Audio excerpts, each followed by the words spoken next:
Brought to you by Sensodyne K। अभी लेके आए सेंसोडेंट के। टूथ का करंट गॉन तो लाइफ का करंट ऑन। आपने दी गटलेस फूडी का नाम ज़रूर सुना होगा, बिना पेट वाली फूड ब्लॉगर। नाम नताशा डिड्डी। कुछ समय पहले उनका निधन हो गया। बताया जाता है कि करीब 12 साल पहले एक ट्यूमर के चलते डॉक्टर्स को उनका पेट निकालना पड़ा था। वो बिना पेट के ही जी रही थी, लेकिन अपने फॉलोअर्स के लिए खाने से जुड़ी कई चीज़ें अक्सर शेयर करती रहती थी। नताशा ने कई बार ये भी बताया था कि उन्हें डंपिंग सिंड्रोम भी है।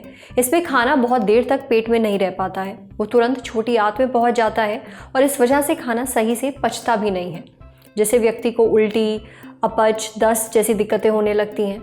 आज के एपिसोड में हम डंपिंग सिंड्रोम पर बात करेंगे, क्योंकि बहुत सारे लोग इससे ग्रसित हैं।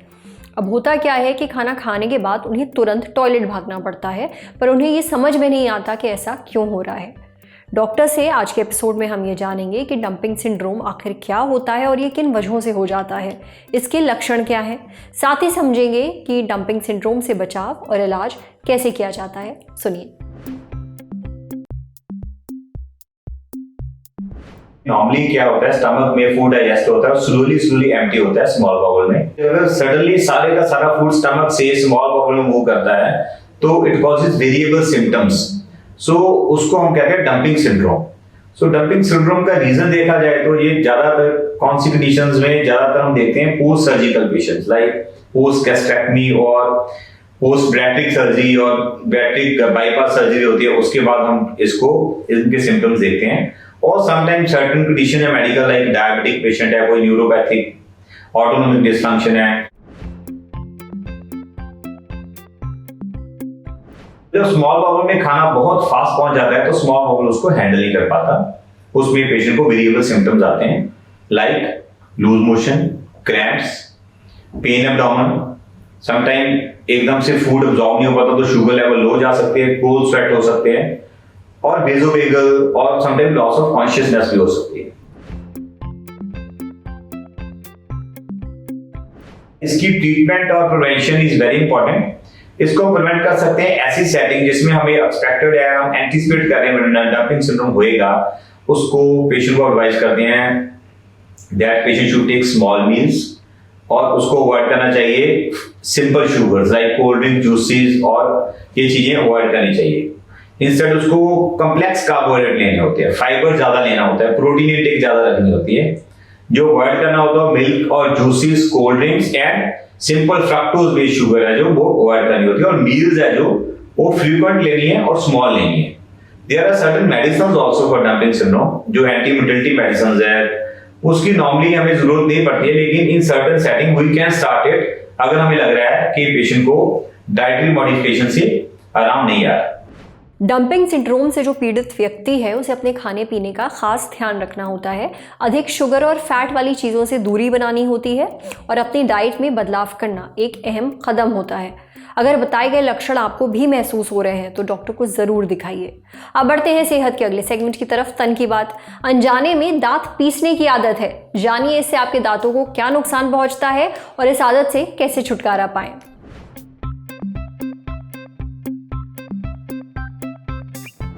कुछ लोगों को दांत पीसने की आदत होती है, खासकर काम करते हुए, कुछ सोचते हुए या फिर नींद में। उनको खुद एहसास नहीं होता है कि वो दांत पीस रहे हैं। इससे दांत घिस जाते हैं, कमज़ोर होने लगते हैं, दांतों की परत को बहुत नुकसान पहुंचता है। बच्चों में दिक्कत ज़्यादा देखी जाती है। दांत पीसने से किस तरह के नुकसान होते हैं और ये आदत कैसे छुटाई जाए, इसके बारे में हमें बताया डॉक्टर चेतना जोशी ने। डॉक्टर चेतना बताती हैं कि अक्सर लोग सोते वक्त दांत पीसते हैं। ऐसे व्यक्ति के आसपास लेटने वाला कोई सदस्य उसे इस बारे में बता सकता है। दांत पीसने से हमारे जबड़े में दर्द रहने लगता है, खासकर सुबह के समय। तो अगर आप अकेले सोते हैं या फिर घर से बाहर अकेले रहते हैं और आपको कई दिनों से जबड़े में दर्द हो रहा है, खासकर सुबह उठने के बाद, तो हो सकता है कि आप रात में सोते वक्त दांत पीसते हों। इससे जबड़े में अकड़न भी होने लगती है और मुंह को पूरी तरह खोलना या बंद करना, इसमें दिक्कत होती है। इसके साथ ही दांत पीसने से अक्सर सिर दर्द रहता है। ये हल्का होता है पर लगातार बना रहता है।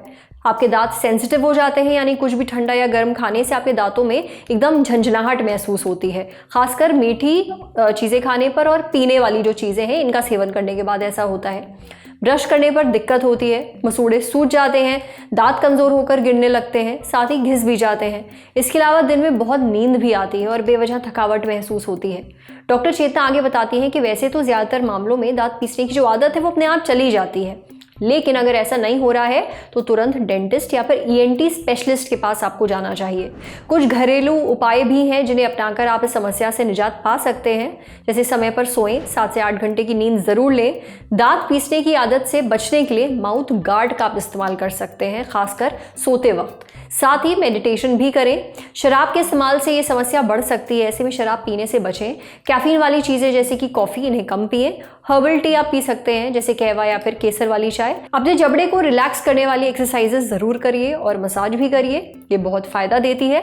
इसके अलावा ज़्यादा तनाव होने पर भी कई लोग दांत पीसने लगते हैं, इसलिए स्ट्रेस को मैनेज करना बहुत ज़रूरी है। तनाव से दूर रहेंगे तो दांत पीसने की जो आदत है वो अपने आप कम हो जाएगी। समझे, अब बारी है सेहत के आखिरी सेगमेंट की, खुराक यानी झक्कासी हेल्थ टिप। क्या अस्थमा के मरीजों को डेयरी यानी दूध और दूध से बनी चीज़ें सूट नहीं करती? अक्सर अस्थमा के मरीजों को दूध और दूध से बनी चीज़ों से दूर रहने के लिए कहा जाता है। आम धारणा यह है कि डेयरी प्रोडक्ट्स अस्थमा के लक्षणों को बढ़ा देते हैं, जिस वजह से ज़्यादा बलगम बनने लगता है और सांस से जुड़ी परेशानियां होने लगती हैं। अब क्या वाकई अस्थमा के मरीजों को दूध या दूध से बनी दूसरी चीज़ों से दूरी बनाने की ज़रूरत है? यह हमें बताया डाइटिशियन कविता शर्मा ने। डाइटिशियन कविता कहती हैं कि सबसे पहली बात, कोई ऐसी चीज़ इस दुनिया में नहीं बनी है खाने की जैसे खाने से अस्थमा हो जाए, फिर चाहे वो दूध हो या कुछ और। हालांकि अगर आपको कोई फूड एलर्जी है, कोई चीज़ खाते ही आपकी सेहत बिगड़ने लगती है, तब ऐसा मुमकिन है कि उसका ज़्यादा इस्तेमाल करने से कुछ समय बाद सांस से जुड़ी परेशानियां शुरू हो जाए। जहाँ तक दूध या उससे बने प्रोडक्ट्स की बात है तो इनसे अस्थमा ना होता है ना बिगड़ता है। अगर आप अस्थमा पेशेंट हैं लेकिन दूध से एलर्जी नहीं है, तब आप डेयरी प्रोडक्ट खा सकते हैं। हालांकि अगर आप अस्थमा के मरीज़ हैं और आपको डेयरी एलर्जी भी है, तब आपको दिक्कत महसूस हो सकती है। लिहाजा आपको कम मात्रा में ऐसे प्रोडक्ट्स लेने चाहिए। जैसे अगर दूध पीना हो तो उसमें आधा पानी भी डालें, साथ ही 2 चुटकी हल्दी और काली मिर्च भी। पनीर भी 40 से 50 ग्राम से ज़्यादा मत खाइए। डाइटिशियन कविता कहती हैं कि अस्थमा में सांस लेने के दौरान सीटी बजने जैसी आवाज़ें आती हैं, छाती में जकड़न महसूस होती है और सांस उखड़ने लगती है, खांसी आती है। अब जब ये लक्षण बिगड़ने लगते हैं तो आपको बहुत तेज़ अटैक पड़ता है अस्थमा का। वहीं अगर आपको डेयरी एलर्जी है तो पेट में दर्द शुरू हो जाता है, स्किन रिएक्शन होता है। कुछ और लक्षण भी हैं जो बिल्कुल अस्थमा जैसे हैं, मसलन घबराहट, खांसी, सांस लेने में दिक्कत, नाक बहना, होठ, जीभ या गले में सूजन और होठ या मुंह के आसपास खुजली होना। अगर डेयरी एलर्जी के लक्षण और अस्थमा अटैक एक ही समय पर आ जाए तब सांस लेने में बहुत परेशानी आ सकती है, आपका अस्थमा बिगड़ सकता है। एक बात और, लैक्टोज इंटॉलरेंट लोगों को दूध से एकदम दूरी बना लेनी चाहिए। अपने डॉक्टर या फिर न्यूट्रिशनिस्ट से मिलें और अपने लिए एक बेहतर डाइट प्लान बनाइए। आज सेहत पर इतना ही। अगर आप एक डॉक्टर हैं, हमसे कुछ शेयर करना चाहते हैं तो जो ईमेल आईडी इस वक्त आपको अपनी स्क्रीन पर दिख रही है उस पर हमें एक मेल भेज दीजिए। जाते जाते एक ज़रूरी सूचना, चुनाव आ गए हैं, शुरू हो गई चुनाव यात्रा। ललन टॉप चुनाव यात्रा में हम कहाँ पहुँचे, बताइए आप। क्या है आपकी लोकसभा सीट का नाम और क्या है कवरेज की वजह? वो कौन से फैक्टर्स हैं जो आपकी सीट को बनाते हैं खास? मेरी सीट मेरा फैक्टर। भेज दीजिए मेल चुनाव@lalontop.com पर। सूचना समाप्त। शुक्रिया।